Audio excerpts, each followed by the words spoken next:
आज दैनिक जीवन में गीता सत्र का 31वां सत्र है। आज मैं सुबह से कुछ अखबार जो ऑनलाइन आ जाते हैं वो देख रहा था। भगवान कृष्ण पे आर्टिकल छापे हैं। मुख्य बात ये देखने में आई है कि जो भी आर्टिकल आए हैं उन्होंने कृष्ण को एक मैनेजमेंट गुरु के रूप में प्रस्तुत किया है।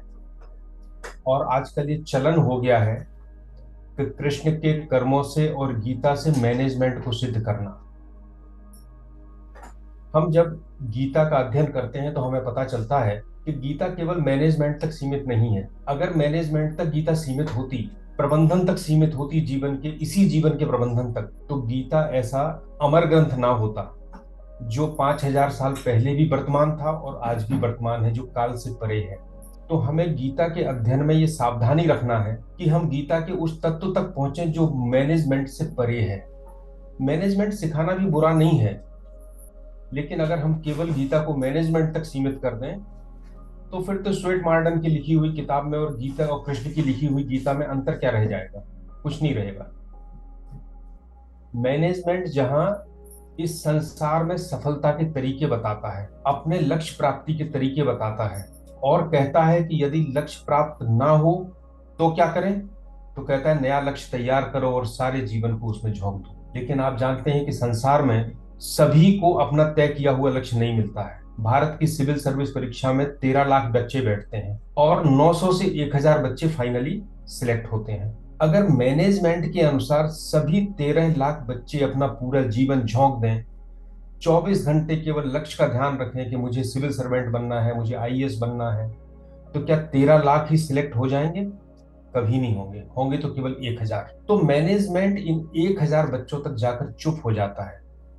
लेकिन जो 12,99,000 बच्चे बचते हैं उनका क्या है? संसार में लक्ष्य हम अपना तय करते हैं, लेकिन उस लक्ष्य तक पहुंच पाए ये निश्चित नहीं है, क्योंकि कर्म का फल बहुत सारे कारकों पर निर्भर करता है। और कृष्ण भगवान की मुख्य शिक्षा है कि कर्म करना आपके हाथ में, पर फल आपके हाथ में नहीं है। तो हम हमारा कार्य सिद्ध हो या ना हो, फल मिले या ना मिले, उस स्थिति में हम जीवन को कैसे जिए, समता में कैसे जिए, शांति में कैसे जिए, और हम अपने परम लक्ष्य को, अगर कोई चेतना है जो हमें प्रकाशित कर रही है, जो ब्रह्मांड का अधिष्ठान है, जिस पे ये सारी सृष्टि बनी है, जो ब्रह्म है, उसका अनुभव हम कैसे कर सकें, ये गीता की पूरी शिक्षा है।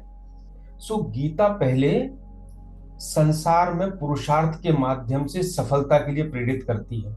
भगवान ने अर्जुन को जो सबसे दूसरा श्लोक कहा है, जब भगवान ने बोलना शुरू किया, वही है क्षुद्रम हृदय दौर्बल्यम त्यक्तोत्तिष्ठ परम तप। तुम अपनी हृदय की दुर्बलता को त्याग कर खड़े हो जाओ। तो गीता भी प्रोत्साहन देती है, पुरुषार्थ की बात करती है, लेकिन यहीं चुप नहीं रह जाती है। इसके बाद वो निमित्त मात्रम भव सभ्य साचिन, तुम मेरे निमित्त बनकर काम करो, और अंत में सर्वधर्मान परित्यज्य मामेकम शरणम व्रज, सब कुछ छोड़कर मेरी शरण ग्रहण करो। सो गीता का पहला पार्ट छोटा सा मैनेजमेंट है, लेकिन बाकी पूरा जीवन दर्शन है। इसीलिए गीता अमर है। गीता सदैव वर्तमान है, काल और देश से परे है। सो जब हम गीता की बात करते हैं, भगवान कृष्ण की बात करते हैं, तो ये अंतर समझना बहुत आवश्यक है। मैनेजमेंट गीता का हिस्सा हो सकता है, लेकिन मैनेजमेंट गीता नहीं हो सकती।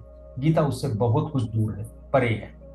हम लोगों ने पिछली चर्चा के सत्र में चौथे अध्याय के 21वें श्लोक तक बात की थी।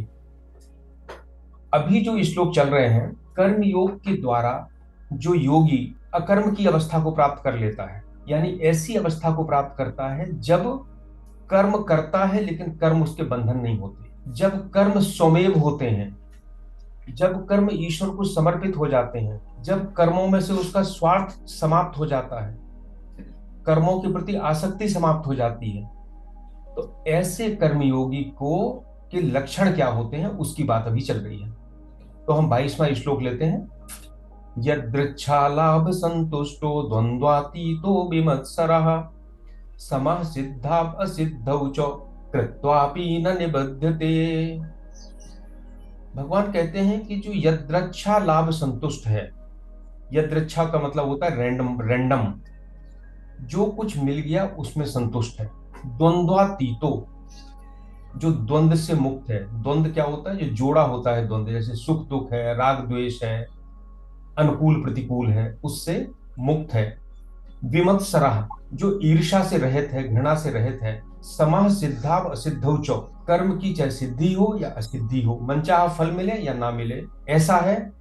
कृत्वापि न निबद्धते, उसके कर्म उसको नहीं बांधते हैं। जब हम सामान्य रूप से ये देखते हैं तो हमें बड़ा अनरियलिस्टिक टाइप का ही दिखता है, ऐसा कैसे हो सकता है। पर मैं आपको ये कहना चाहूंगा कि यह उस व्यक्ति के लक्षण है जो अकर्म की अवस्था में जो महापुरुष पहुंच चुका है। ये हमारे आपके लक्षण नहीं है, ये हमें जानना जरूरी है। और अगर कभी हम उस अवस्था में पहुंचे तो इस तरह के लक्षण प्रकट होंगे, तो हम अपनी प्रगति को माप सकते हैं। या हमारे सामने कोई महापुरुष आता है तो इन लक्षणों के आधार पर हम समझ सकते हैं। इसमें हालांकि अधिकतर लक्षण तो आंतरिक हैं, जो हम खुद समझते हैं, लेकिन जो व्यवहार से प्रकट होते हैं उससे हम उसकी अवस्था को समझ सकते हैं। सो हमारा लक्ष्य ये है। लेकिन अभी ये लक्ष्य, जब हम सामान्य जीवन जीते हैं तो हमारे लिए एक लक्ष्य है, अभी हम इस पर पहुंचे नहीं है। तो पहले यदृच्छा लाभ संतुष्टो। लाभ का अर्थ यहाँ केवल सकारात्मकता नहीं है। लाभ मतलब जो भी प्राप्त होता है कर्म में, जैसा हमेशा से बात आती है, अहंकार समाप्त हो गया कि मैं इसका करता हूं। हमने देखा कि कर्म तो होता ही है, प्रकृति के गुण कर्म करते हैं, और कर्म के बिना हम एक क्षण भी नहीं रह सकते। जब कर्म हो रहे तो हम अपना उसमें अपना योगदान दें, लेकिन ये मत कहें कि मैं ही इसको करने वाला हूं। और क्या फल मिलेगा? जो कर्म करेंगे उसका फल तो मिलेगा, लेकिन फल के बारे में ही चिंतन करना और उसकी आसक्ति करना, तो फल नहीं मिलेगा, तो उतना ही हमारे मन में विचलन पैदा होगा। जब हम इस दोनों चीजों को अपनाते हैं कि अहंकार नहीं हो और फल के प्रति एक राग और एक मोह पैदा ना हो, तो फिर क्या होता है? जो भी मिलता है वो हमें सुखी दुखी नहीं करता, चाहे सिद्ध हो चाहे असिद्धि हो, दोनों में हमारा मन समत्व में स्थित हो जाता है। ऐसे व्यक्ति के लिए कहा यदृच्छा लाभ संतुष्टो। ऐसा महापुरुष संसार के लिए भी काम करता है, भलाई के काम करता है और समाज का सहयोग भी लेता है। लेकिन जो उसकी व्यक्तिगत स्थिति होती है, स्वयं के स्वार्थ के लिए वह कुछ नहीं करता, उसके लिए वो यदृच्छा लाभ संतुष्टो है। द्वंद्वातीतो, द्वंद्व जोड़े में आते हैं। सुख आएगा तो दुख जरूर आएगा, अनुकूल परिस्थिति आएगी तो प्रतिकूल परिस्थिति जरूर आएगी। और गीता में तो भगवान ने ये कहा है कि ये जो आगमा पाइनो नित्यास्ता तितिक्षस्व भारत, ये आएंगे और जाएंगे, इनको सहन करो। अब फिर हम आपको ध्यान दिलाना चाहेंगे कि जो कहता है कि हमारे पास आओ, हम केवल आपको सुख ही सुख देंगे, ये पूरी तरह भ्रामक है। और इसी के नाम पर लोग दुनिया में धर्म की दुकानदारी चला रहे हैं। जब भगवान कृष्ण भी कह के गए हैं कि संसार में रहोगे तो सुख भी आएंगे और दुख भी आएंगे, और आपको उनको सहन करना है। अब सहन कैसे करना है, किस प्रकार की मानसिकता से करना है कि हम अपने अंदर की शांति को बरकरार रखें, अपने चित्त को विचलित ना होने दें। और जब अंदर शांति होगी तो हमें उसके अंदर जो अपना स्वरूप है, ईश्वर का रूप है, आत्मा का अंश है, आत्मा है, ईश्वर का अंश है, उसका ज्ञान, उसका अनुभव होना शुरू होगा। सो द्वंद्वातीतो, जो जैसा आ रहा है उसे वैसा ही स्वीकार करना। सो एक लक्षण ये है जो अकर्म को पहुंचा हुआ महापुरुष है, कि द्वंद्वातीत हो जाता है। विमत सराह, अब जो ऐसा महापुरुष होता है जो अकर्म में पहुंच गया, उसकी दृष्टि में सारा संसार ही ब्रह्म का रूप है, और वह स्वयं भी ब्रह्म का अंश है, ईश्वर का अंश है। ईश्वर अंश जीव अविनाशी, भगवान ने कहा ममे वांशो जीव लोके जीव भूता सनातना, मेरा ही अंश जीव बन के आया है इस संसार में। जब उसे ये अनुभूति हो गई, सभी प्राणियों में एकता हो गई, तो फिर वो ईर्ष्या कर ही नहीं सकता है। ये जबरदस्ती हम सोचे कि हम ईर्ष्या ना करें, और एक अंदर से भाव आए कि ईर्ष्या ना करें। जैसे उदाहरण के लिए, पिता अपने पुत्र से कभी ईर्ष्या नहीं करता। पुत्र की जितनी भी प्रगति होती है पिता को प्रसन्नता होती है, क्योंकि उसने पुत्र को अपने अंश के रूप में स्वीकार कर लिया है। इसी तरह महापुरुष जब यह अनुभव हो जाता है, जैसे पिता ने पुत्र को स्वीकार किया, ये तो हर हम सबके साथ में है। इसी तरह महापुरुष जब इस पूरे संसार के हर जीव को, हर प्राणी को ब्रह्म का अंश स्वीकार करता है, अपना अंश स्वीकार करता है, तो दूसरे के सुख में सुखी और दूसरे के दुख में दुखी होता है, तो वो विमत सराह। ये भी अकर्म में पहुंचे हुए महापुरुष की पहचान है। और ऐसी स्थिति में वो किसी के भी दुख की, किसी के भी पीड़ा की, अकल्याण की कामना नहीं कर सकता। एक कथा है जो है कि एक सन्यासी एक नाव में बैठकर नदी पार कर रहे थे। अब सन्यासी थे तो उनका सिर घुटा हुआ था, मुंडित सन्यासी थे। उस नाव पर कुछ बदमाश किस्म के लोग बैठे थे। तो जब नाव आगे चली तो उन्होंने अपना जूता निकाल के सन्यासी के घुटे हुए सिर पर तबला बजाना शुरू कर दिया जूते से। भगवान को ये देख के बड़ा क्रोध आया, तो आकाशवाणी की कि कहो तो मैं इस नाव को उलट दूं। तो सन्यासी बोले, महाराज नाव मत उल्टो, इनकी बुद्धि को उलट दो। यानी उसके मन में मत्सर का अभाव हो गया, वो किसी का भी अकल्याण नहीं चाहता था। ये भी एक, ये तारा लक्ष्य भी अव्यवहारिक जैसा लगता है, लेकिन अकर्म में पहुंचे हुए महापुरुष का लक्षण है। सब समः सिद्धाव असिद्धो चौ, कर्म किया, कर्म पूरी ताकत से किया, जो फल मिलना है वो बहुत सी चीजों पर निर्भर करता है, बहुत से कारकों पर निर्भर करता है, हमारे हाथ में नहीं है। ओलंपिक में विनेश फोगाट गई थी, उसने अपनी पूरी तैयारी की, लेकिन अगर उसके शरीर में वेट रिटेन हो गया और नहीं निकला तो ये तो एक शरीर का एक धर्म है, ओलंपिक से बाहर हो गई। ये उसके हाथ में नहीं था कि वो आगे जाती, क्योंकि उसके शरीर की सारी क्रियाओं पे उसका अधिकार नहीं है। प्रयास कर सकते हैं, एक एग्जाम में बैठते हैं, दो बच्चे एक सी मेहनत करते हैं, उनकी जो कॉपी है वो दो अलग अलग परीक्षक के पास चली जाती है। एक परीक्षक जो चेक करने वाला है वो बड़ा अच्छा है, उदार है, अच्छे अंक दे देता है, दूसरे का उदार नहीं है। एक बड़ा खुश मिजाज है, दूसरा अपनी पत्नी से लड़के आया है। तो अब ये उस बच्चे का भाग्य है कि वो उसकी कॉपी कहाँ पहुंच गई। तो अगर हमने फल का निर्णय तो किया कि हमें क्या फल मिलना है, पर हम उसके प्रति आसक्त नहीं हुए, तो समः सिद्धाव असिद्धौ चौ, तो सफलता मिलेगी तो हर्ष से उत्पन्न चंचलता नहीं होगी, और असफलता मिलेगी तो एक शोक के कारण उद्विग्नता नहीं होगी, तो हमारा चित्त जो है समभाव में रहेगा। तो इसकी जो प्रक्रिया राम सुखदास जी महाराज अपने साधक संजीवनी में वो कहते हैं कि 3 भाव रखना है। इस संसार में अपना कुछ नहीं है, मैं अपने लिए कुछ नहीं कर रहा हूं, और मुझे अपने लिए कुछ नहीं चाहिए। जो कुछ है वो इस संसार का संसार के लिए है। तो ये समः सिद्धाव असिद्धो चौ, इसकी अवस्था प्राप्त होती है। 23वां, गत संगस्य मुक्तस्य ज्ञानावस्थित चेतसः यज्ञायाचरतः कर्म समग्रम प्रविलीयते। यह कर्मयोग का बहुत महत्वपूर्ण श्लोक है, क्योंकि इसमें एक शब्द आया है समग्रम प्रविलीयते। सारे कर्म विलीन हो जाते हैं, सारे कर्म नष्ट हो जाते हैं, सारे कर्मों का बंधन समाप्त हो जाता है। हम एक एक शब्द लेंगे। गत संगस्य, आपने देखा होगा कि पहले 2-3 श्लोक पहले एक शब्द आया था, शायद 20वां श्लोक था वो, उसमें आया था त्यक्त्वा कर्म फला संगम, कर्म का अहंकार और फल की आसक्ति को त्यागना। और यहाँ है गत संगस्य, संग को त्यागना। सो वहां कर्म और फल की बात थी, यहाँ क्रिया, पदार्थ, वस्तु के संग पर आधारित ना होने की बात कही है। जैसा कि हम लोगों ने देखा है कि हमारा जो स्वरूप है वो असंग है, वो किसी से जुड़ा हुआ नहीं है, वो ब्रह्म का एक प्रकाश है आत्मा के रूप में। उसका ना आपकी बुद्धि से संबंध है, ना मन से, ना चित्त से, ना अहंकार से, ना शरीर से। वह केवल प्रकाशित करता है। तो जब तक वह प्रकाशित करता है तब तक यह शरीर और यह क्रिया और पदार्थ चलते हैं। और जब वह अंश अपने आप को शरीर का भाग समझ लेता है, शरीर को अपना समझ लेता है, मन बुद्धि को अपना समझ लेता है, तो वह जीव का रूप धारण करता है। और जीव में कामना होती है, कामना के कारण आसक्ति पैदा होती है। देखिए, मूल मुद्दा वही है, बस उसको बताने के, समझाने के तरीके अलग अलग हैं। इतने तरीके हैं कि हम, हमारी जो भी रुचि हो, हमारी जो भी स्थिति हो, हम उसमें उसको समझ सकें। जैसा कहते हैं ना, जब हनुमान जी लंका में गए तो उलट पुलट लंका सब जारी, कूद पड़ा पुनि सिंधु मझारी। उलट पुलट के लंका जला दी, कहीं बचे ना, थोड़ी भी ना बचे।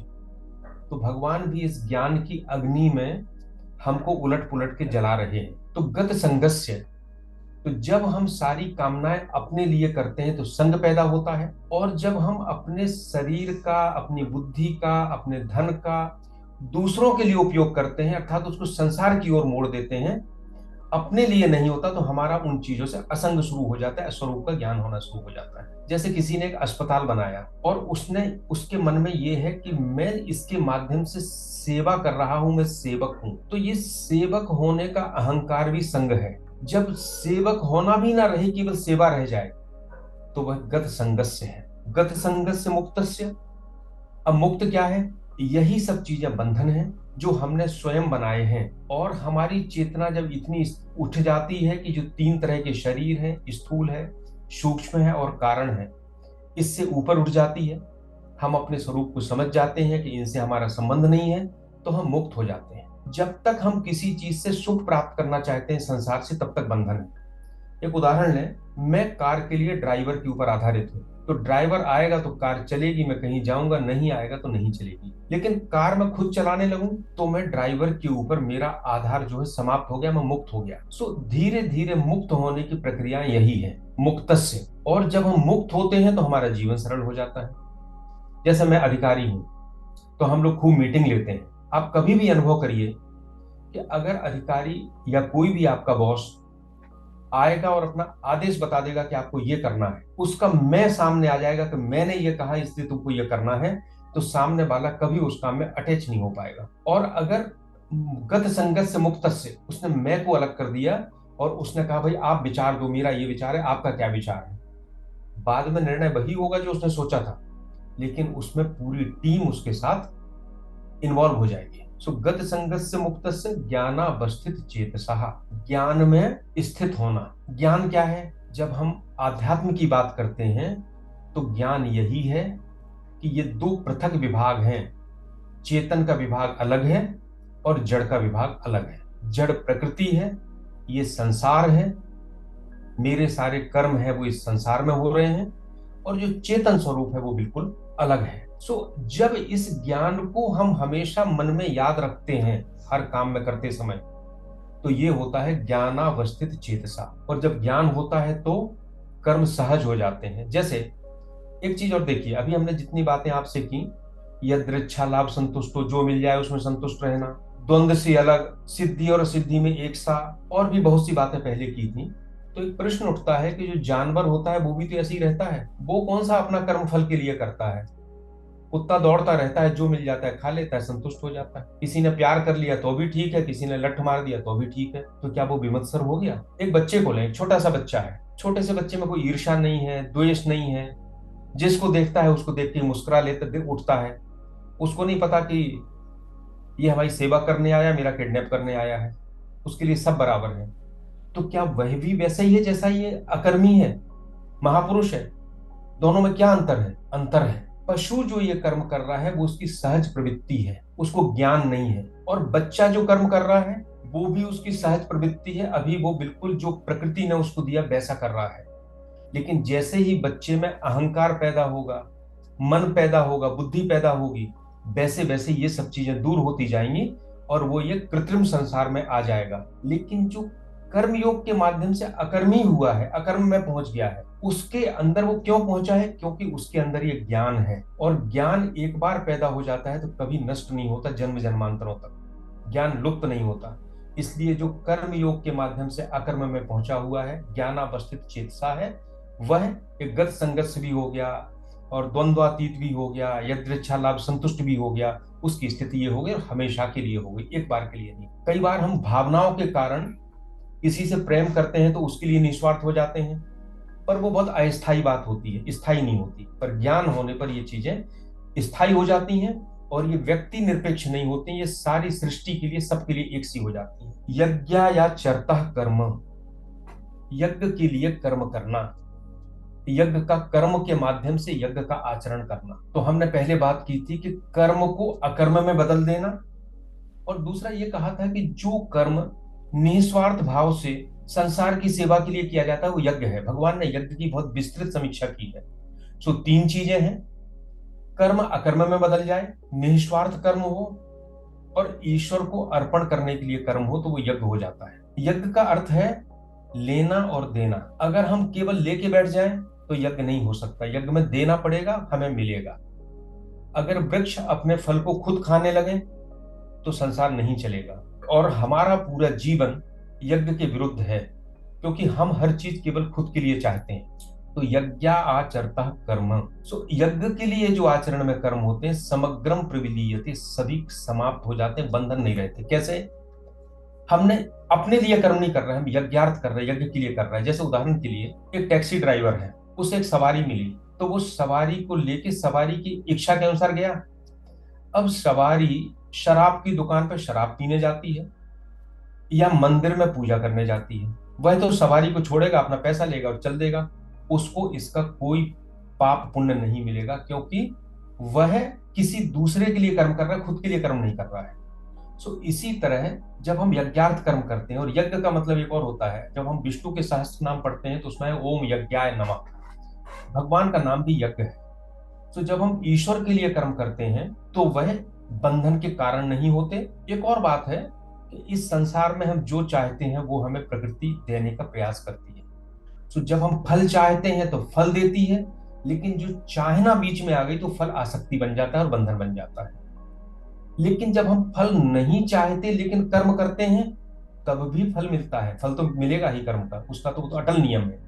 लेकिन फिर चूंकि चाह खत्म हो गई, इसलिए वो बंधन नहीं बना। सो जो यज्ञ के आचरण में कर्म करते हैं, समग्रम प्रविलीयते, सभी सब कर्म समाप्त हो जाते हैं। तो जब हम तीन तरह के कर्म होते हैं, क्रियमाण जो तुरंत अपना फल देते हैं, संचित जो हम कर चुके हैं लेकिन उनका फल आना बाकी है, और तीसरा है प्रारब्ध जो हम करे थे और उनका समय आ गया है, वो फल देना शुरू कर चुके हैं, जिसको हम भाग्य कहते हैं। सो जो यज्ञ के आचरण में कर्म करते हैं तो क्रियमाण तो तुरंत खत्म हो जाते हैं, क्योंकि जब हमने यज्ञ के लिए कर्म किया तो उसका कोई आगे चल के बंधन होने ही नहीं। संचित कर्म बदल नहीं पाते हैं, वो भी समाप्त हो जाते हैं, ज्ञान की अग्नि में जल जाते हैं। बचता है प्रारब्ध। प्रारब्ध कभी समाप्त नहीं होता, हमारा जीवन जब तक प्रारब्ध है तब तक जीवन रहता है। लेकिन प्रारब्ध भोगने में जो सुख दुख होता है उससे मुक्ति मिल जाती है, क्योंकि उसके अंदर अपने स्वरूप का ज्ञान हो जाता है। समग्रम प्रविलीयते कैसे? एक उदाहरण और लें। एक अपराधी है, चूंकि उसने अपराध किया है इसलिए उसको दंड मिला है। उसको 10 दंड मिले अलग अलग अपराधों के लिए। अब वो जेल में है, एक दंड खत्म होगा फिर दूसरा शुरू होगा, दूसरा खत्म होगा फिर तीसरा शुरू हो गया। अब मान लीजिए अचानक अपराधी की मृत्यु हो जाए तो क्या होगा? सारे दंड समाप्त हो जाएंगे, दंड के भोगने वाले कोई नहीं बचेगा। अपराधी था इसलिए दंड था, अपराधी समाप्त हुआ, दंड समाप्त हो गया। तो कर्म में मेरा अहंकार था, मेरी स्थिति थी, इसलिए कर्म का फल था, बंधन था। और जैसे ही अहंकार समाप्त हुआ, कर्म का बंधन समाप्त हो गया, क्योंकि जब अहंकार नहीं तो बंधन किसके ऊपर होगा? मैं तो शुद्ध चेतन स्वरूप हूं, उस पर तो कोई बंधन होता नहीं। तो ज्ञानावस्थित चेतसा होने पर, यज्ञार्थ कर्म करने पर समग्रम प्रविलीयते, सारे कर्म समाप्त हो जाते हैं। एक उदाहरण और लेते हैं समुद्र का। समुद्र में लहरें उठती हैं और समुद्र में ही समाप्त हो जाती है और यथावत समुद्र ही दिखाई देता है। समुद्र और लहरों का कोई अलग अलग अस्तित्व नहीं होता। तुलसीदास जी कहते हैं कि सोई जाने जेहि देहु जनाई, जानत तुमहि हुई जाई। जैसे ही तुम्हें जानते हैं तुम हो जाते हैं, क्योंकि मैं वही था, केवल जानता नहीं था, तो जानने से उसको जाना तो वही हो गया। सो इसी तरह ये गत संगस, ज्ञानावस्थित चेतसा, यज्ञाचरता कर्म जब सब हो जाते हैं और हम नहीं बचते हैं, तो कर्म समग्रम प्रविलीयते, समाप्त हो जाते हैं। 24वें श्लोक। अभी हम ध्यान दें, 19 से 23वें तक श्लोक में अभी तक हमने कर्मयोग से अकर्म में पहुंचे हुए महापुरुष के 17 लक्षणों का वर्णन किया है, अध्ययन किया है। अब ये तो पहुंचे हुए थे, हम कैसे पहुंचे? तो भगवान कहते हैं कि तुम भी कर्म के माध्यम से पहुंचोगे और कर्म को यज्ञ के रूप में परिवर्तित करके पहुंचोगे। अब यज्ञ क्या है उस पर हम बात करेंगे, लेकिन भगवान ने वैदिक यज्ञों को अलग अलग रुचि और अलग अलग पात्रता के लोगों के अनुसार 12 तरह के यज्ञों का इसमें वर्णन किया है। सो 24वें श्लोक से 30वें श्लोक तक हम उन 12 यज्ञों के बारे में चर्चा करेंगे जो भगवान ने गीता में बताए हैं। हमें हर यज्ञ नहीं करना है, हमारी जो क्षमता है, हमारी जो चेतना का स्तर है, जो ज्ञान है, उसके आधार पर हमें जो ठीक है वो करना है, क्योंकि सारे यज्ञ अंत में उसी एक ही लक्ष्य तक पहुंचेंगे। भगवान कृष्ण ने अपने पुराने समय में जो यज्ञ थे उनको एक नया रूप दिया है पूरा। और हिंदू धर्म की विशेषता यही है कि समय के साथ साथ हम हर चीज की नई विवेचना करते हैं। पर भगवान ने जो विवेचना की है वो इतनी विस्तृत है कि वो कभी ऐतिहासिक नहीं होती, वो हमेशा वर्तमान रहती है। किसी भी काल में हम जिएंगे, किसी भी देश में, किसी भी काल में, तो ये यज्ञ कुछ ना कुछ हमारे हिसाब से इसमें होगा जिसको हम कर सकते हैं। गीता में जो कृष्ण की विवेचना है भगवान की, उसका स्वरूप पहले छांदोग्य उपनिषद में मिलता है। एक ऋषि हैं जिनका नाम है घोर अंगिरस। घोर अंगिरस और देवकी पुत्र कृष्ण का एक संवाद है, और उसी को, क्योंकि उपनिषदों का सार ही गीता है, उसी को भगवान पहले संदीपनी आश्रम में भी गए, वहां भी ग्रहण किया, शिक्षा ग्रहण की, जीवन के अनुभव लिए। इसी तरह घोर अंगिरस से भी उन्होंने इन चीजों के बारे में, देवकी कृष्ण और अंगिरस के संवाद में सीखा, जीवन में देखा। भगवान तो भगवान थे, लीलाएं थी उनकी, और उन्होंने ये चीजें हमें बताई। तो जो 12 तरह के यज्ञ की हम बात करेंगे, पहले हम यज्ञ पर थोड़ी सी बात कर लें। सामान्य रूप से हम ये समझते हैं कि यज्ञ का मतलब होता है अग्नि को प्रज्वलित करके किसी देवता का आह्वान करना और उस देवता के निमित्त उस अग्नि में आहुति डालना। बिल्कुल है, ये दैव यज्ञ है, अभी हम आगे बात करेंगे। परंतु ये केवल भौतिक क्रिया नहीं है, यह हमारा ईश्वर के प्रति समर्पण है। और समर्पण कैसा?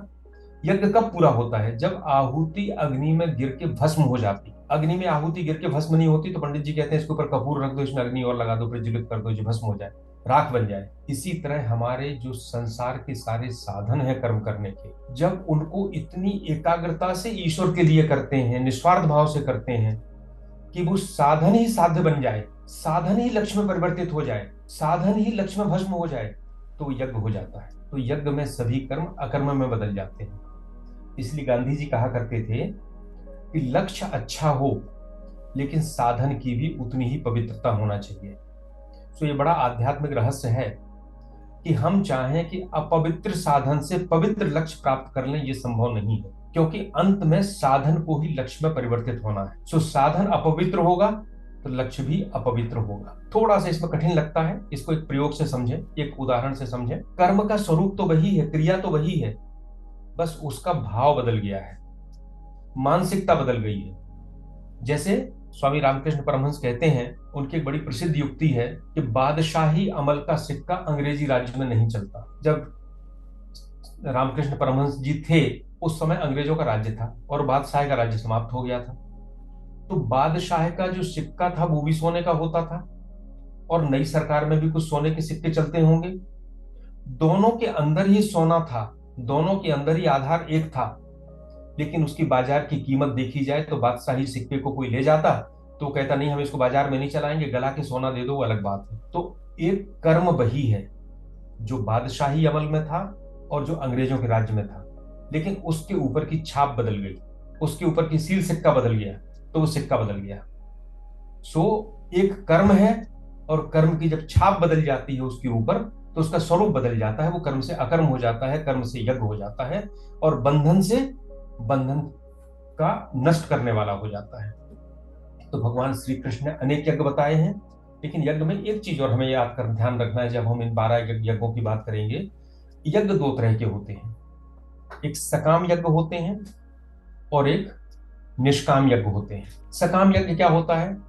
हमने कोई कामना की, देवता का आह्वान किया, यज्ञ के माध्यम से उसको प्रसन्न किया, और हमें फल प्राप्त हुआ या नहीं हुआ, जो भी है। लेकिन चूंकि हमें फल के लिए हमने ये सब किया है, तो फल प्राप्त होगा तो भी चित्त विचलित होगा हर्ष के कारण, और नहीं प्राप्त होगा तो हमें शोक के कारण चित्त विचलित होगा। और दोनों स्थितियों में ही सांसारिक सुख तो मिल सकता है, लेकिन हमारे चित्त के पीछे छिपे हुए आत्मा का प्रकाश प्रकाशित नहीं हो सकता, क्योंकि चित्त की जो है उसमें लहरें उठती रहेंगी।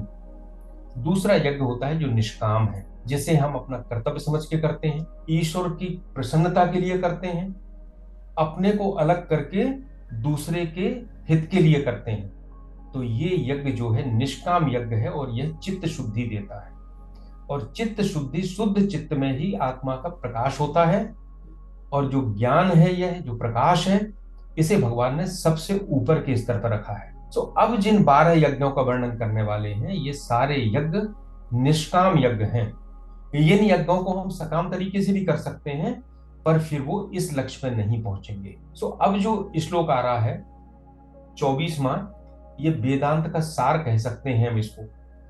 ब्रह्मार्पणम ब्रह्म हविर ब्रह्माग्नौ ब्रह्मणाहुतम ब्रह्मैव तेन गंतव्यम ब्रह्म कर्म समाधिना। सब कुछ ब्रह्म है। ब्रह्मार्पणम, हम यज्ञ में जो ब्रह्म को जो अर्पण करते हैं, अर्पण रूपी क्रिया, और अर्पण करने की वस्तुएं, जैसे आपको तो श्रोबा, श्रोबा को हम आजकल शोरबा बोलते हैं पंडित जी। वो लकड़ी की एक चमचा होता है, चम्मच होता है, जिससे हम घी डालते हैं। सो ब्रह्मार्पणम, ब्रह्म को अर्पण करने की क्रिया और अर्पण करने की वस्तुएं। ब्रह्म हवि, हवि क्या होता है? भविष्य। घी डालते हैं, जौ डालते हैं, तिल डालते हैं, और चीजें डालते हैं, सो वो हवि। ब्रह्माग्नौ, जो यज्ञ में अग्नि जल रही है। ब्रह्मणा हुतम, जो साधक बैठा हुआ हवन कर रहा है। ये सभी अर्पण, हवि, अग्नि और करने वाला, ये सभी ब्रह्म है।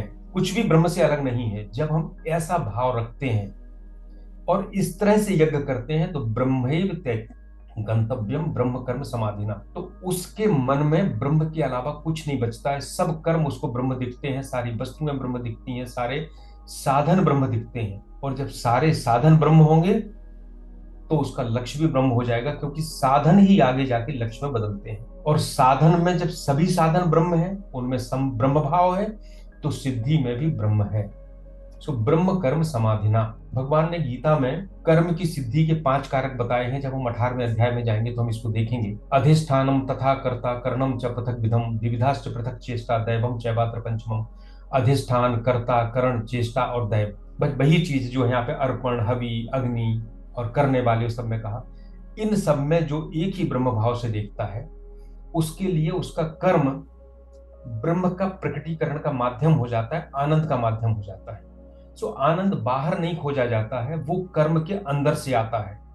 और जब कर्म के अंदर से आनंद आता है, जिसकी गारंटी है, तब फल का आनंद पीछे हो जाता है और पूरा जीवन आनंदमय हो जाता है। यह श्लोक हम लोग भोजन के पहले पढ़ते हैं। विशेषकर सन्यासियों के लिए यह मंत्र बहुत आवश्यक है। सन्यास आश्रम के लोग भोजन के पहले पढ़ते हैं। क्यों? भोजन में जब भूख लगती है, तो हमें कुछ ध्यान नहीं रहता, हमें लगता है कुछ भी खाने मिले, हमें तो खाना है। उस समय यह याद रखना कि मेरे सामने जो भोजन आया है, इस भोजन में रोटी है, चावल है, थाली रखी है, गिलास है, कटोरी है, मैं खाने वाला हूँ, एक परसने वाला है, एक बनाने वाला है, एक बनाने का चूल्हा भी है, कच्चा अनाज भी है। अगर हम इस पूरी प्रक्रिया को देखें और सबको सोचें कि केवल ब्रह्म के रूप हैं, तो भूख लगने की उस स्थिति में भी चित्त में ब्रह्म भाव रहेगा। और इसी प्रकार के छोटे छोटे प्रयोगों से यह ब्रह्म भाव हमारे मन में दृढ़ होता है। सो कर्ता, कर्म और कर्मफल, ज्ञाता, ज्ञेय और ज्ञान, ये सारी चीजें हैं। उनमें केवल ब्रह्म को देखना। इसी को उपनिषदों में कहा है सोहम, मैं वही हूं। अयात्मा ब्रह्म, यह आत्मा ही ब्रह्म है। सर्वम खलविदम ब्रह्म, यह संपूर्ण जो कुछ दिखाई दे रहा है जगत, ये सब कुछ ब्रह्म है। हमने समुद्र लहरों की बात की थी, उसी को फिर समझें कि जो लहर दिखाई दे रही है वो समुद्र का भाग है। जो कुछ भी हमें दिखाई दे रहा है ब्रह्म का भाग है। गोस्वामी तुलसीदास जी ने कहा है कि जड़ चेतन जग जीव जत सकल राममय जान, बंदम सबके पद कमल सदा जोर जो पानी। सबको राम के रूप में देखते हैं, सबको ब्रह्म भाव से देखते हैं। यह श्लोक वेदांत का सार है। अब भगवान, ये ब्रह्म यज्ञ है, लेकिन यह उसके लिए है। किसके लिए है? जो अकर्म में पहुंच चुका है, जो सिद्ध हो चुका है, वो ऐसा देखता है। हम साधक हैं, हमें देखने का प्रयास करना है। हम देख नहीं पाएंगे। देखेंगे तो भगवान ने तो कहा है कि वासुदेवा सर्वम इति स महात्मा सुदुर्लभा। ऐसा महात्मा तो बहुत दुर्लभ है जो सब में वासुदेव को देखता है। हम देख सकते हैं, पर यह अवस्था सिद्ध की है, जो 24वां श्लोक है। 25वां श्लोक से शुरू होता है साधक की अवस्था। हम सब साधक हैं, तो हमें कैसे करना है? 25वां श्लोक हम लेते हैं। दैवम एवापरे यज्ञम योगिनः पर्युपासते ब्रह्माज्ञात अपरे यज्ञम यज्ञेनैवोपि जुह्वति। कुछ लोग देवताओं के निमित्त यज्ञ करके उपासना करते हैं। देवम एवा परे यज्ञम, कुछ योगिना पर्युपासते ब्रह्माज्ञात अपरे यज्ञम, और कुछ ऐसे होते हैं जो ब्रह्म की अग्नि में यज्ञे नैवोप जुह्वति, यज्ञ को यज्ञ में हवन करते हैं। इसको पढ़ के देखिए, भगवान की जो भाषा है, अगर 700 श्लोकों में सारा ब्रह्मांड का रहस्य, ईश्वर का स्वरूप बता देना हो, तो वो हमेशा सूत्र रूप में ही बताया जाएगा। उसका विस्तार हमें करना पड़ेगा। सो ब्रह्माग्नि में यज्ञ द्वारा यज्ञ का हवन, ये ऐसा रहस्य लगता है कि लोगों को लगता है कि अरे गीता का क्या पढ़ना है, तो कुछ समझ में ही नहीं आती। पर हम इसमें समय दें, इसको समझें, तो ये चीजें हमारे रहस्य खुलते हैं। और खुलने के बाद जब हमें जानकारी हो जाती है तो हमारे दैनिक जीवन के उपयोग में आना शुरू होते हैं। तो सबसे पहले हम इस श्लोक की पहली पंक्ति लेते हैं, देवम एवा परे यज्ञम योगिना पर्युपास्ते। दैव यज्ञ। दैव यज्ञ क्या है? वास्तव में हम जिसको सामान्य भाषा में यज्ञ समझते हैं वो दैव यज्ञ ही है। भगवान देवों का देव है। सो भगवान के प्रति अग्नि जला के किसी भी देव में को यज्ञ किया जाता है, वो देव यज्ञ है। यह कर्मकांड है और वेद का पहला भाग जो है वह पूरा कर्मकांड का भाग है, जिसमें वैदिक यज्ञ दिए गए। तो ये क्या है? उसमें इंद्र के लिए भी हवन की विधि है, वरुण के लिए भी है। इसमें क्या होता है, हम अपना जौ तिल और उस देवता को पसंद आने वाली चीजें, उनको हम अग्नि में होम करते हैं। इसको हम देव यज्ञ कहते हैं।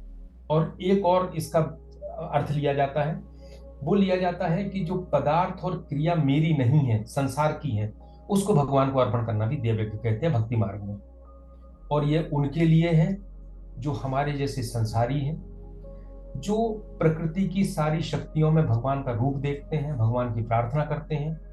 ज्यादा बारिश नहीं होती तो भगवान की प्रार्थना करते हैं बारिश हो जाए, गर्मी पड़ती है तो भगवान की प्रार्थना करते हैं कि थोड़ा ठंड दे दो, थोड़ी परेशानी आती है तो किसी देवता की प्रार्थना करने लगते हैं कि दूर हो जाए। और इसी चक्कर में कई बार धर्म का धंधा करने वालों के बीच में भी फंस जाते हैं। तो हम लोग सकाम यज्ञ करते हैं, लेकिन यही यज्ञ, कर्मकांड का यज्ञ, अगर निस्वार्थ भाव से करें तो ये दैव यज्ञ बन जाता है, जो हमारे चित्त की शुद्धि और ज्ञान का प्रकाश करता है। सो पहली लाइन का अर्थ यह है। इस श्लोक की दूसरी पंक्ति सबसे जो कठिन माना जाता है, ब्रह्माग्नेव अपरे यज्ञम यज्ञ नैवोप जुह्वति। ब्रह्माग्नि में यज्ञ द्वारा यज्ञ का हवन। ये ज्ञानियों के लिए है। पहली पंक्ति संसारियों के लिए और दूसरी पंक्ति भगवान ने ज्ञानियों के लिए। ब्रह्माग्नि में यज्ञ द्वारा यज्ञ का हवन। यज्ञ का अर्थ करते हैं यहाँ पे आत्मा, कि ब्रह्म की अग्नि में स्वयं के द्वारा स्वयं का हवन। स्वयं के द्वारा स्वयं का हवन कैसे? हम पहले, ज्ञानी पहले आत्मा और अनात्मा का विवेक सीखता है। भगवान ने भी दूसरे अध्याय में जब सांख्य योग बताया और कहा कि आत्मा अजर है, अमर है, कटती नहीं है, मिटती नहीं है, मारकर भी नहीं मिटती है, ये सारी चीजें बताई, पुनर्जन्म बताया, तो इसका मतलब हमको आत्मा का ज्ञान दिया, यानी हम समझ सकें कि आत्मा क्या है और संसार क्या है। आत्मा और अनात्मा के विवेक के ऊपर जब विचार करते हैं, मनन करते हैं, श्रवण करते हैं, पठन करते हैं, फिर मनन करते हैं, और मनन के बाद निधिध्यासन करते हैं, अर्थात और गहराई में जाके, समाधि में जाके उस पर विचार करते हैं, तो दोनों विभाग अलग अलग स्पष्ट होने लगते हैं। और जब दोनों विभाग स्पष्ट होते हैं तो स्वरूप का अनुभव होता है कि हम क्या है, हम अनात्मा नहीं, हम आत्मा है। जब ये आत्मा की स्पष्टता हो जाती है तो फिर क्या होता है, थोड़ा सा समझिए। अभी हमने, जो हम जीव हैं, हमने अपने ऊपर बहुत सी उपाधियां धारण कर ली। जैसे मैं शरीर हूं तो मैं बलवान हूं, पहलवान हूं, मैं दुबला हूं, मैं किसी का पति हूं, किसी का पिता हूं, मेरा ये पद है, मैं ये नौकरी करता हूं, मैं ये व्यापार करता हूं, मैं इसकी नौकरी करता हूं, मैं इसके ऊपर शासन करता हूं। ये सारी हमारी उपाधियां हैं, अस्थाई हैं, जो कभी स्थायी रूप से नहीं रख सकते। तो मनुष्य की जो उपाधि है, ये मैं हूं, जो मैं मान के चलता हूं।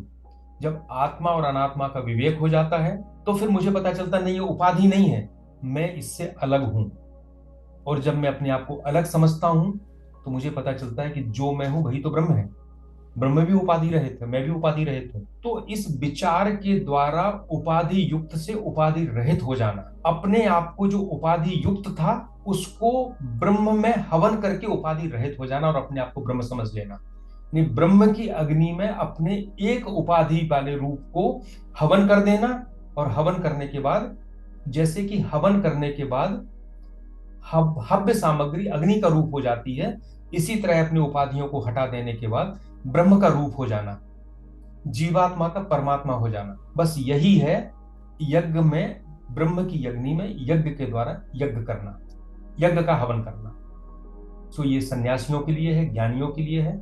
अब हमारी स्थिति, अभी ऐसा हो सकता है हम जानकारी जरूर ले लें कि हम अभी इस स्थिति में नहीं है कि हम इस तरह का हवन कर सकें, तो हम दैव यज्ञ जो होते हैं वो करें, वैदिक यज्ञ करें, लेकिन उसमें भाव निष्कामता कर रखें और अकर्म का रखें। 26 श्रोत्रादीन इंद्रियाण्यन्ये संयमाग्निषु जुह्वति शब्दादीन विषयान्य इंद्रियाग्निषु जुह्वति, श्रोतादीन इंद्रियाण अन्य। कोई अन्य व्यक्ति स्रोत आदि इंद्रियों का संयम अग्निषु जुह्वति, संयम की अग्नि में हवन करते हैं। और कुछ लोग शब्दादीन विषयान अन्य, शब्द आदि विषयों का इंद्रिय रूपी अग्नि में हवन करते हैं। यह भी वैसा ही रहस्य है। पहले संयम रूपी अग्नि में इंद्रियों की आहुति देना। आप जानते हैं कि इंद्रिय विषय को प्रकाशित करती है, यानी विषय समझ में आता है इंद्रिय के कारण, इंद्रिय उसको चाहती है। और जैसे ही विषय इंद्रिय के पास जाता है, उसकी अग्नि और भड़कती है और वो नए नए विषय चाहती है, और एक दुष्चक्र शुरू हो जाता है कि व्यक्ति इसके चक्कर में फंस जाता है। उसको एक कार अच्छी लगी, उसने खरीदी, कुछ दिन बाद लगा नहीं यार ये कार तो अच्छी नहीं, इससे और अच्छी कार मिलना चाहिए। उस कार को कमाने के लिए, पैसा कमाने के लिए, कार खरीदने के लिए फिर उसने काम शुरू किया।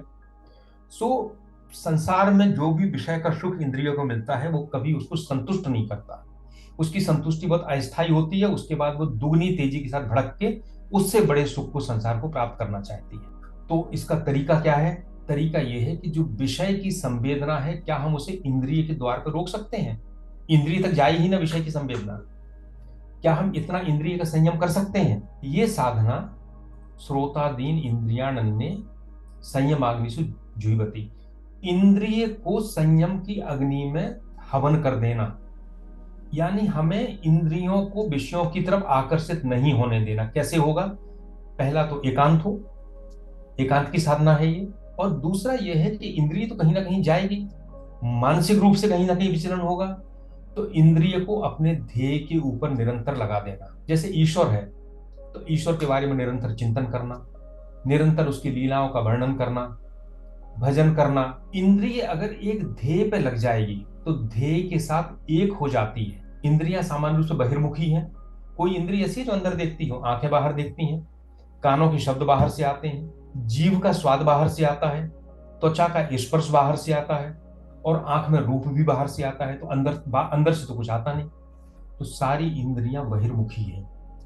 लेकिन जब इनको बाहर से संयम करके अंदर हम किसी ध्येय के ऊपर लगा देते हैं, तो इसको कहते हैं इंद्रियां भस्म हो गई, निश्चेष्ट हो गई। तब जो विषय है वो प्रवेश नहीं करते हैं।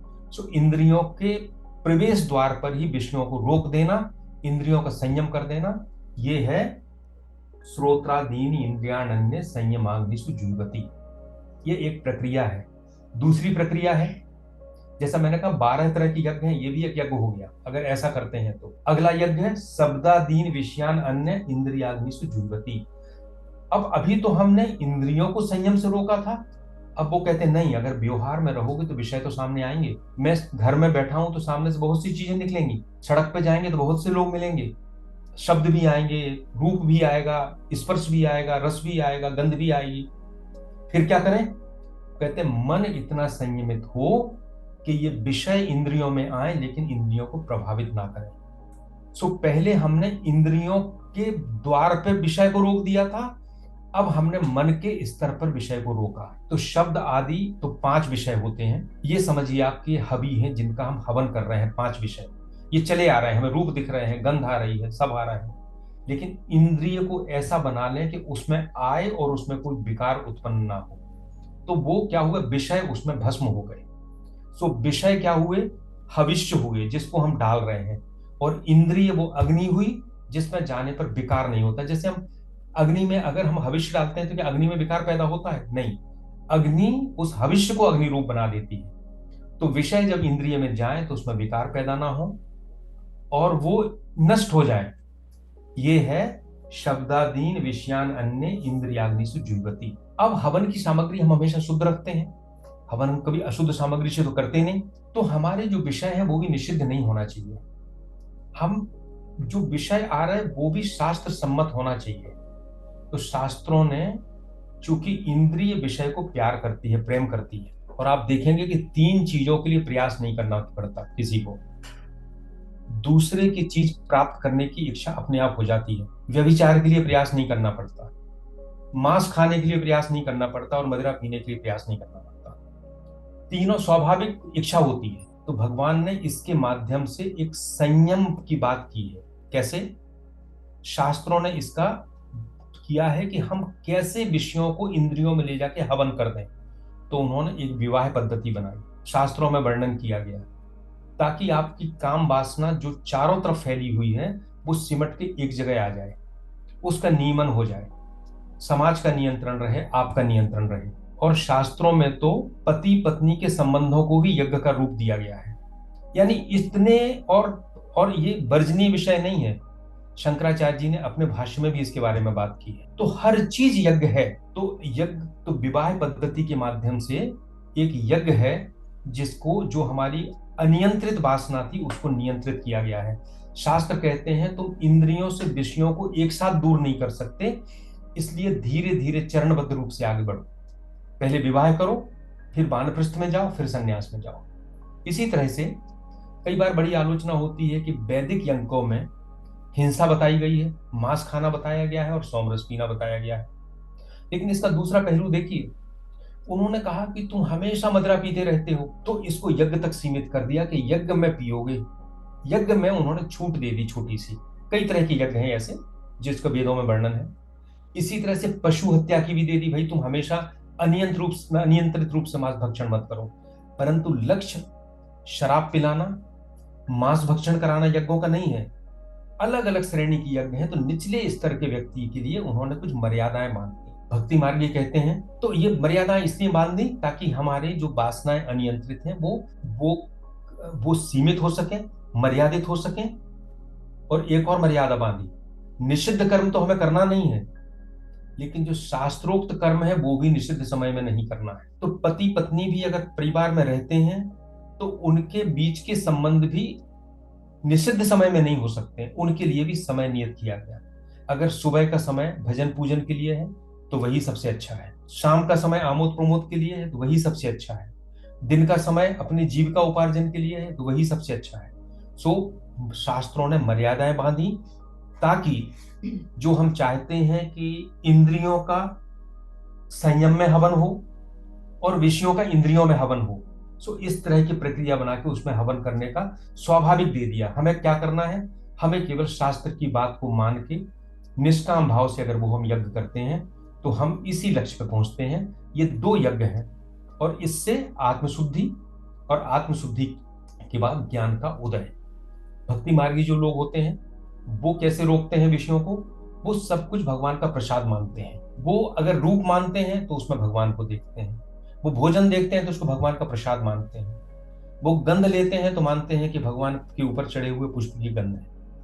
इस प्रकार से वो अपने इंद्रियों का संयम में और विषयों का इंद्रियों में हवन करते हैं। ये दो तरह के यज्ञ हैं। आज हम यहीं तक करेंगे। अगले बार हम इसके बाद 27, 28, 29 और 30 4 श्लोकों में और यज्ञ हैं। अभी 3-4 यज्ञ हो गए, करीब 8 यज्ञ और बाकी हैं जिसमें हम चर्चा करेंगे और हम इनको पढ़ के समझ के देखें कि हमारे जीवन में हमारे लिए उपयुक्त क्या है, हम उस दिशा में आगे बढ़ना शुरू कर दें। सब यज्ञ हमें नहीं करना है, सभी का मार्ग यही है, सभी का परिणाम चित्त शुद्धि है, केवल निष्काम भाव से करना है और हमें उस लक्ष्य तक पहुंचना है। इति श्री कृष्णार्पणमस्तु।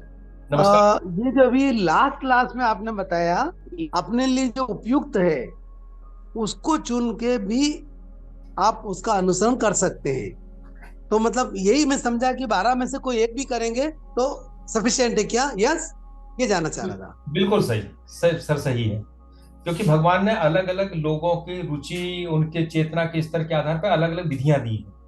तो लेकिन सबका मार्ग एक है, सबका लक्ष्य है। मार्ग अलग अलग है, लक्ष्य एक है सबका। राइट, बहुत धन्यवाद। बस यही जानना चाह रहा था कि 12 के 12 करना या एक करना, तो एक करना है, ये आपका आंसर है। हाँ सर, देखिए तो ज्ञान मार्गी होगा वो भक्ति मार्गी नहीं हो सकता, भक्ति मार्गी कर्म मार्गी नहीं हो सकता, कर्म मार्गी ध्यान मार्गी नहीं हो सकता, और एक और है कि कोई भी 100% एक मार्गी नहीं हो सकता।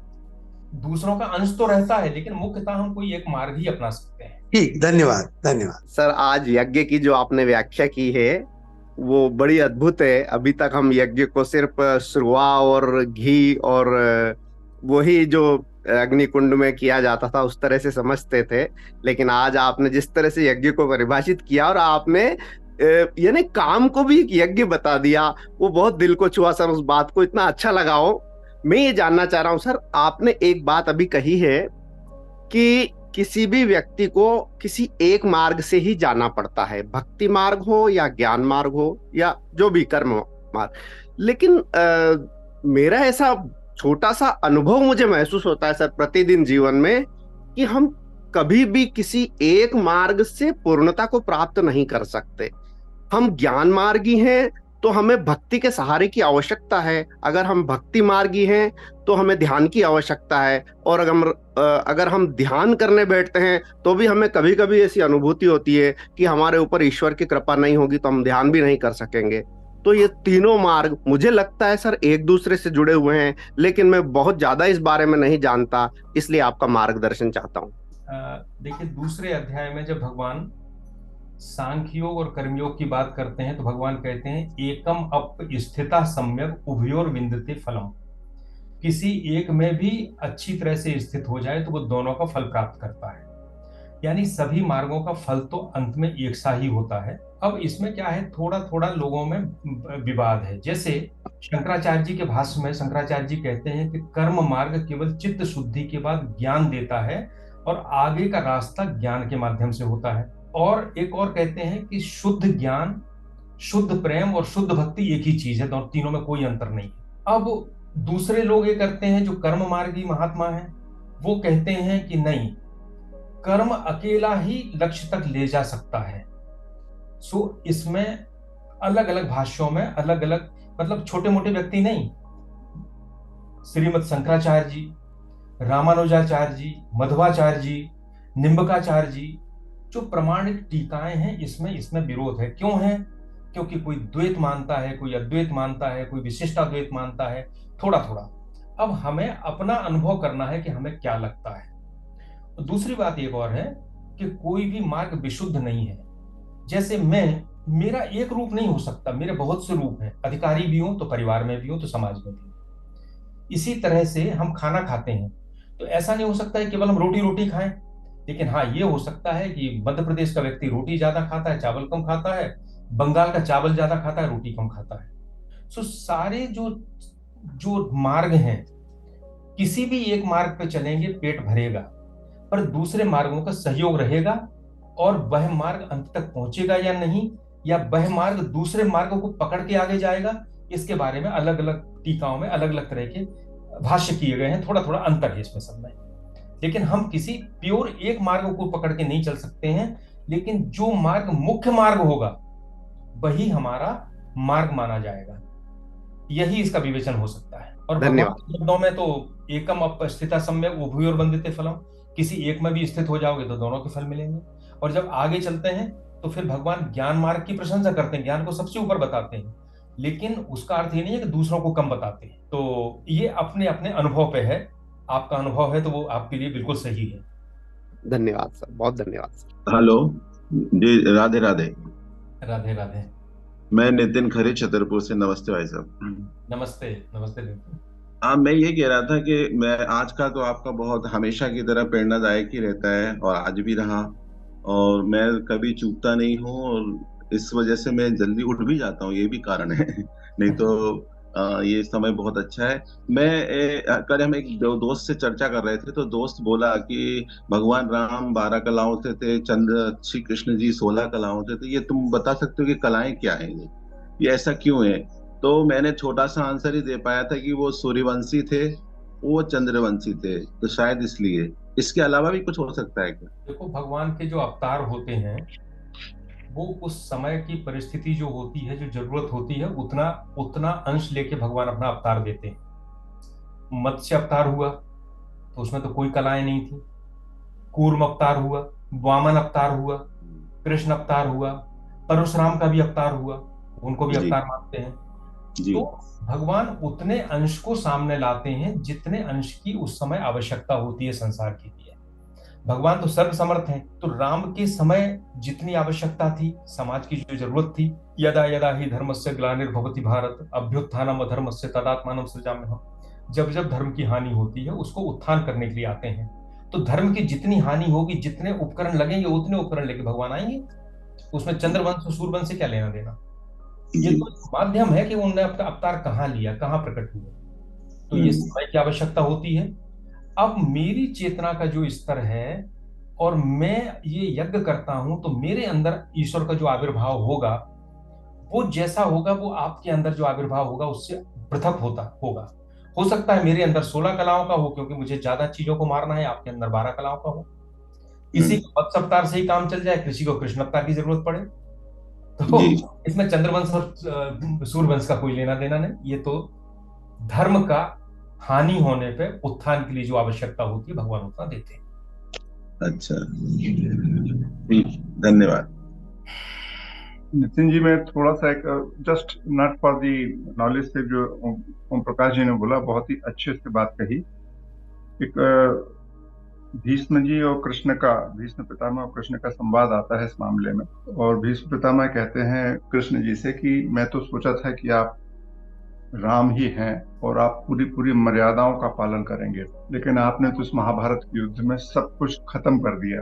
आपने कोई भी मर्यादा नहीं रखी। और कृष्ण के चरित्र में चोरी करने का और छल करने का भी भाग है, जबकि राम के चरित्र में चोरी और छल करने की कोई स्थिति थी नहीं। उन्होंने कभी राम के साथ ऐसा, केवल एक लोग प्रसंग उठा देते हैं कि बाली के साथ उन्होंने गड़बड़ किया, और सामान्यतः राम के चरित्र पर इस तरीके का कोई घटना नहीं है। लेकिन कृष्ण के साथ ऐसे बहुत से हैं। तो जो सामाजिक परिस्थिति थी राम के जमाने में, उस समय लोग इवन युद्ध भी नियम से करते थे। और जबकि महाभारत काल में युद्ध के नियम भी टूट गए थे। अभिमन्यु को जिस तरीके से मारा गया था, यदि उस तरीके से सामने वाले लड़ रहा है और इस तरफ आप नियम से लड़ोगे तो कैसे काम चलेगा। तो उस परिस्थिति को देखते हुए उतना ही छल कपट आपको भी करना पड़ेगा यदि सामने लड़ने वाला छल कपट कर रहा है। तो इस तरीके से जो छल कपट और चोरी, इस तरीके के जो गुण हैं वो जो राम में नहीं थे, इनके उन्होंने उपयोग नहीं किया था, कृष्ण ने इनका किया था। तो आप देखेंगे, यदि गूगल करेंगे तो आपको 16 कलाएं मिल जाएंगी क्या कहलाती है। तो पूरी की पूरी 16 कलाएं जो हैं वो उन्होंने, कृष्ण ने अपने जीवन में उनका उपयोग किया है, जबकि राम के जीवन में उनका पूरा उपयोग नहीं हुआ। जो ये बोल रहे थे ओम प्रकाश जी, जितनी जरूरत होती है उतना काम करना पड़ता है। तो ये आप देखेंगे तो मिल जाएंगी 16 कलाएं कैसे होती जी, हैं। कहीं भी। Thank you. नमस्कार। नमस्कार।